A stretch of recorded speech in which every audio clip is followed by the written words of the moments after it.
నిర్మల్ జిల్లాలో భారీ వర్షాల కారణంగా తీవ్ర పంట నష్టం జరిగింది. వరదల వల్ల గోదావరి నది బ్యాక్ వాటర్ పెరిగి రైతులు పెద్ద ఎత్తున నష్టపోయారు. రైతులకు వెంటనే నష్టపరిహారం చెల్లించాలని బీఆర్ఎస్ ముతోల్ నియోజకవర్గ సమన్వయ సమితి సభ్యుడు డాక్టర్ కిరణ్ కొమ్రివార్ డిమాండ్ చేశారు.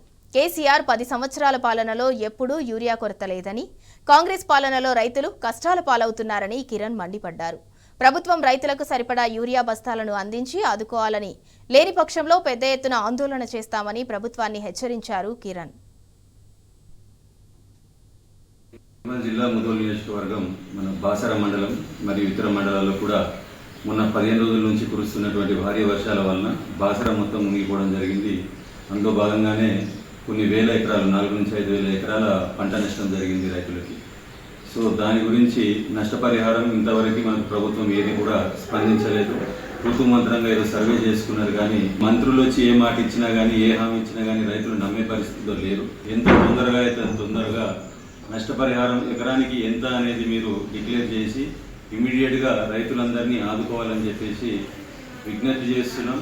మరియు నష్టపరిహారాన్ని అందించకపోతే రైతులకి బీఆర్ఎస్ పార్టీ తరఫున రైతులతో కలిసి ఖచ్చితంగా ఆందోళనలకు దిగుతామని చెప్పేసి ప్రభుత్వాన్ని హెచ్చరిస్తున్నాం. యూరియా కొరత కూడా రైతుల్ని తీవ్ర వేదనకు గురి చేస్తుంది. కాబట్టి ప్రభుత్వం ముందు చూపు లేని ప్రభుత్వం ఇది. ఇప్పటికైనా ముందు చూపుతోని వచ్చే కాలానికైనా మనకు యూరియా కొరత లేకుండా నిల్వలు ఉంచాలని చెప్పేసి ప్రభుత్వాన్ని డిమాండ్ చేస్తున్నాము. గత ప్రభుత్వం ఏదైతే మా ప్రభుత్వం కేసీఆర్ గారు